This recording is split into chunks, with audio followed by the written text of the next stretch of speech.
Hello, I noticed nobody had answered your question at this time. It says, so I thought I'd go ahead and answer it. Find the area of the sector of the circle using the figure over here.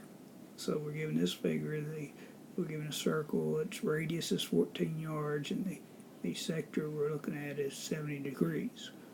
Where the formula for area of a sector is given is 1/2 theta times r squared. The thing about theta though, or the angle, it must be in radians.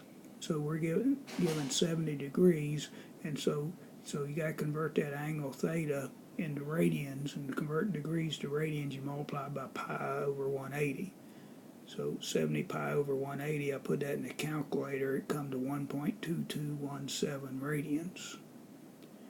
And so I put that in the calculator. R is given here is 14, and you don't have to square that.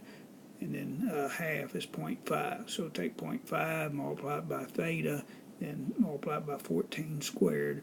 I'll let you do that in your calculator. You'll round to 3 decimal places. That's why I carried this to the 4th decimal. You put that answer here. This must be the units, and so it's yards, and area would be yards squared, I guess. Hope this helps.